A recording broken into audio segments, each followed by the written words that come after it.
I'm gonna grab everybody's attention quick. Thanks for coming. I imagine we got a lot of new families in here. So we're gonna start with Mr. Steffi. He is going to talk through, well, he's gonna give his little spiel and focus on the goalie gear. So we got little Leroy up here. Regular gear, not goalie gear. Thank you. I just spoke to him about goalie gear, so it's in my head. We're going to talk about regular gear. Leroy's going to help demonstrate, and then the rest of the 6-8U meeting is going to start at probably 6:30. So I'll cede the floor. Just real quick, because Scotty's going to talk a lot about this. My name is Coach Mike. I got Coach Monkey in the back. That's actually his name, Coach Monkey. The other one you'll see out here with us all the time is Coach June. This is our 18th year of coaching and our 11th year with 6Us. We've been doing this a very long time. Just a couple real quick notes. Right now, all the way across the world, 6U, 8U, 10U, 12U, 14U, 16U, 18U. Those are the levels of youth hockey, 7 levels. There are 3 kids in each one of those levels in the entire world that are going to play in the NHL. So if this is your retirement plan, you might want to rethink it. We are all about loving the game. We want your kids to love this game as much as we do. We have a lot of fun out there. You're giving us your kids for 45 minutes and you're paying a lot of money for that. We got them. This may come as a surprise to you. Some of your kids are going to cry the first couple times. We're used to it. That's why I have Coach Monkey. He'll get them laughing. We'll get them up and we'll get them moving. You're giving them to us for 45 minutes. We're keeping them for 45 minutes. You bring them into the rink, the first place you need to take them is the bathroom. I don't care if they tell you they got to pee or not. Take them to the bathroom. We're going to talk about getting dressed in a minute. When you get your kids dressed, use our locker rooms. We know they're tiny. Get them dressed, get them out. When you're getting them undressed, get them undressed in the locker room. It's for their safety, it's for our safety, and it's mandated by the national office in the rinks. Please get them dressed and undressed in the locker rooms. Cool? We're going to talk about gear. Coaches. I need coaches. I run 6 stations. I like 2 coaches at every station. Zoom and I deal with the kids that can't skate, make sure the stations run well. You don't have to be an NHL player. You don't have to be a previous ice dog or an analog. You don't even have to play high school youth hockey or hockey at all. You can skate and wear a helmet. Come on my ice. We will do the rest. We do the drills. We'll help you with what we're trying to guide them to. The best times I've had with my children. My youngest child is now 25 and we still coach. We're on that ice. If you work on the slope, if you're in the military and you think, well, I can't be there for the full season. I don't care if you're there twice. Get on our ice. The more coaches we have, the better it is for your children. Not to be a martyr, but I've done this by myself. 203, 4, 5, and 6-year-olds. It doesn't work. The more people I get, the better. Cool? Coaches, locker rooms. Did I miss anything? Oh, benches. Right inside the door at Fuller, right inside the door at Patty, right inside the door in the hallway at the locker room, there are benches. Those are the coaches' benches. It's not where we get kids dressed or sick grandma. That's where the coaches meet. We discuss what's going to happen when we go out onto the ice. We discuss what we did when we come off the ice. If you have any questions at all, that's where you'll find us. The rinks have doors all the way around them. Please don't open the doors when the kids are on the ice. Again, some of your kids are going to cry. Some of your kids are going to lay on the ice for 45 minutes for the first practice. We will get them up. Opening them doors creates a safety hazard. These guys can't stop, most of them. If they plow out that door, we're going to have a problem. If you see a coach coming to a door halfway through practice with your kid in tow, meet coach at the door. 95% of the time, they got to pee. We can't take them to the bathroom, okay? 5% of the time, they feel sick. 3 times in doing this, I've had puke on my ice. It comes out of that mask perfectly. Again, we're used to it. But if you see a coach with your kid in tow, heading towards the door, come down, come around, meet them there. Coach needs you to do something with that child, okay? Cool? This is my assistant Leroy. I'm going to talk to you guys about gear next. We're going to get him dressed so he can figure out how to do this. Once you do it once or twice, it's not that hard.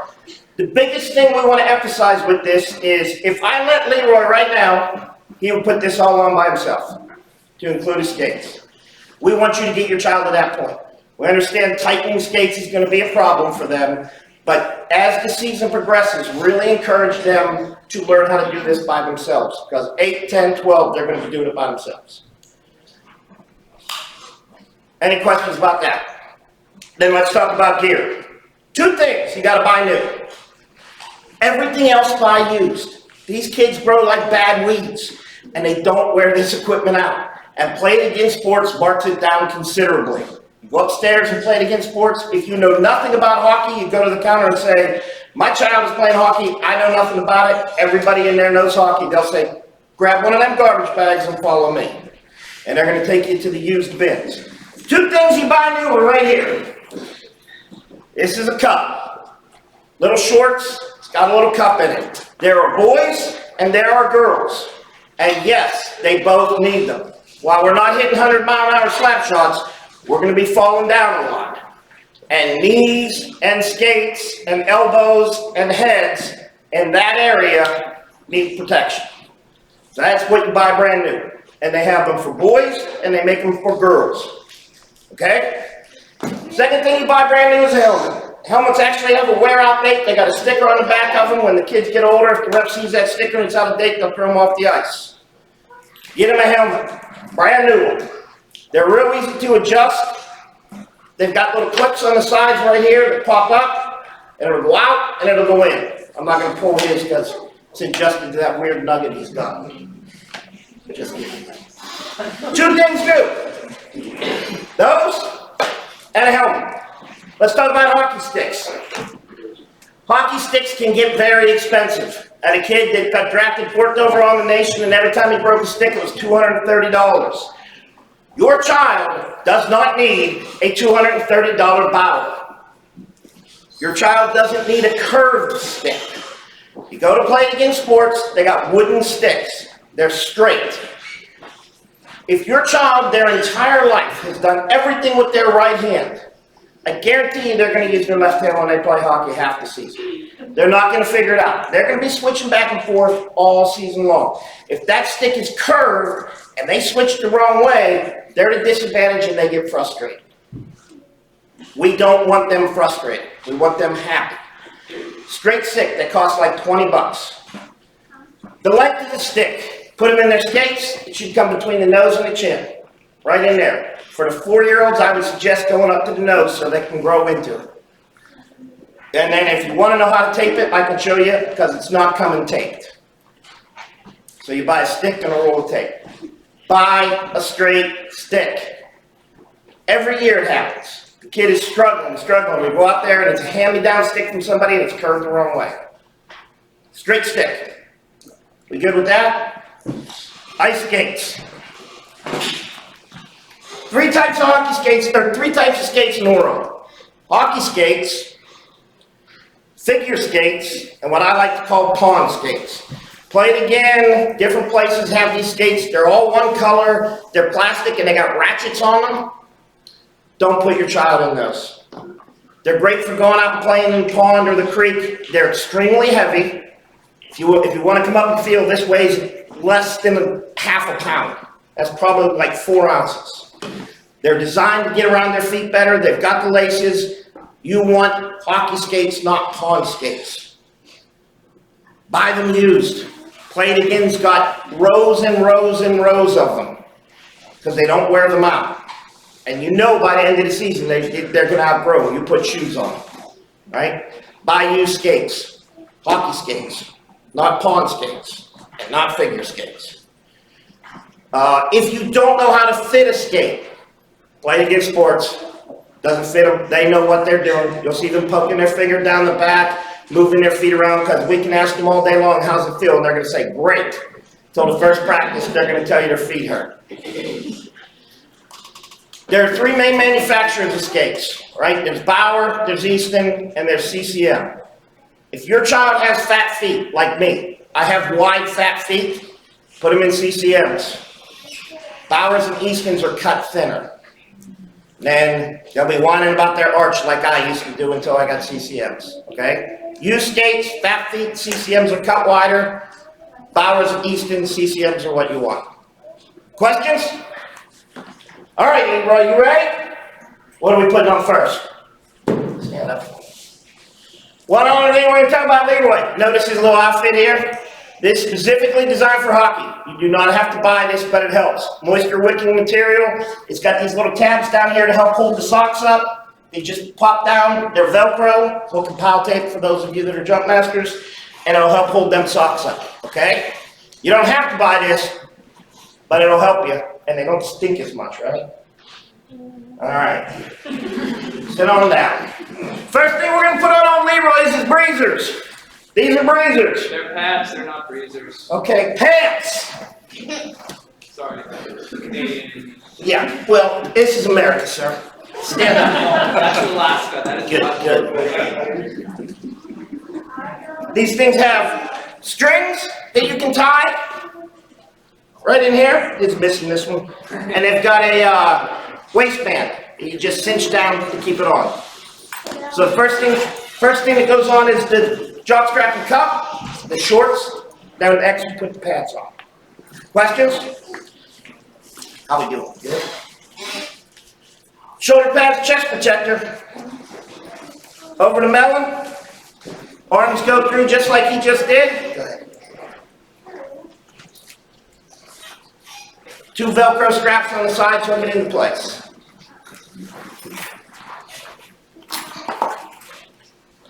Shin pads. We want them shin pads to go from the knee to just above the skate. They are sized. Again, if you're days lost confused, people that played against sports will help you.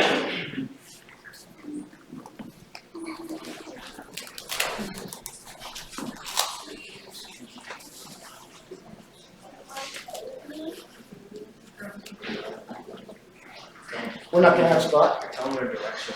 There's left and right. There are left and rights on these.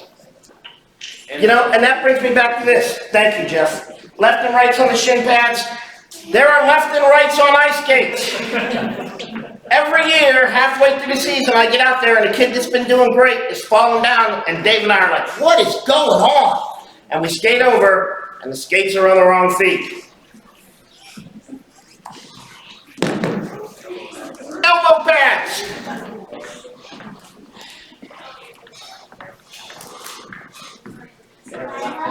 They also have left and rights.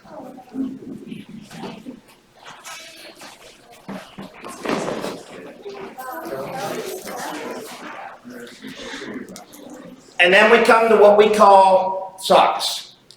We are not going to have socks till October 8th, Scotty. He left. October 8th. Here's my suggestion and my request to you. When you're getting them the gear, buy a cheap pair of socks from Played Against Sports and put them on your children. Here's why. When they're learning to skate, the first thing we're going to teach them is how to get up off the ice, and we're going to put them on their knees. This hard plastic on the ice doesn't work real well. This does. We're not going to have their real socks until around October 8th, if we have them by then. Just get them, I don't care what color they are, get them a pair of socks that they can wear. We call them socks, but they don't have bottoms.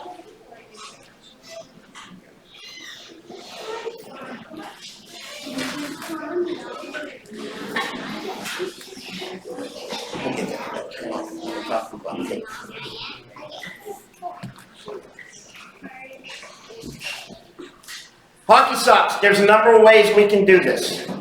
As I told you before, these have Velcro on them to hold the socks. The pants he had on before had Velcro on them to hold the socks. You can wrap and tuck like he's trying to do now into there, but this is your best friend. It's sock tape. You buy it at Played Against Sports just in the same counter that you buy the stick tape, hockey tape with. Couple wraps around here, couple wraps around here. Their socks will not be falling down on the ice. Sock tape. Good? Jersey. You won't be getting your jerseys until October 8th. So the first couple practices, they won't have jerseys. Again, I would suggest a cheap jersey from Play Against Sports, don't care what it says, find it in their cheap bin, get it on them, and away they go. Got it?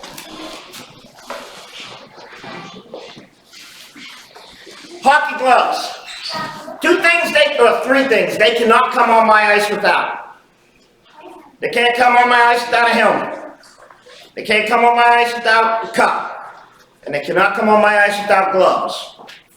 It may seem silly, but when they're laying out there in a big pile, and Leroy, who's a 6U, comes skating past and fails to stop and runs one of them hockey skates across their finger, we got a big problem. Gloves. Boom. Boom. I'm not going to put these on you, but I'm going to talk about hockey skates and how to lace them. These hockey skates, the top 3 are the only ones you got to worry about. Get the bottom one set. They don't have to be tight, just comfortable holding that foot in there. Let them toes wiggle. Tighten them from the top 3 and tighten them. Questions about that? Last thing I want to talk about gear then. I suggest to you that you write your child's name on every single piece of gear they buy. They are going to leave things in the locker room. You are going to leave things in the locker room. We are going to set things on our snack bench, and they're going to be there at the end of the season, and then we're going to have them for next year. If you have your child's name on it, we know who it belongs to. We can look and say, oh, they're going to be at Patty on Sunday, or they're going to be at Polar on Tuesday. We can get your gear back to you. Every piece of gear you own. Because every kid out there, not every kid, most kids out there are doing the same exact thing you're doing and going to that same used bin and buying them same gloves and they're the same size. Right? Questions? Thanks, buddy. Last thing I want to talk to you about is... You got a question? Yeah, go. Good. You got a question? Oh, she was just waiting. Okay. Our philosophy, like I said, hockey for life. We want your children to love hockey as much as we love hockey, and we love hockey. That starts with you. If all your child does in the first practice is stand up one time, till the next practice, that's all you talk about. How great they were at standing up. If they take 3 steps, I saw you take them 3 steps, that was awesome. If they push a puck and it's supposed to go that way and it goes that way, man, you passed that puck, it was awesome. It's constant encouragement. When they're 16, 14, 15, 16, you can hammer them all you want to. Work harder in the corners. You skate like a girl. Not that there's anything wrong with that. They're usually my best skaters. But encourage, encourage, encourage. Everything they do. And don't compare them to other kids. They're going to get there. I promise you, by Thanksgiving, every single one of my hockey players is going to be up. Not only are they going to be skating forward, but they're going to be skating backwards by Thanksgiving. Guaranteed. It happens every year. It blows people's minds. They learn extremely quickly, but it's your encouragement and our encouragement. Any other questions? All right, I'm Coach Mike. I'll be at Polar and I'll be there on Saturdays for the little ones. It's my demonstrator, Leo.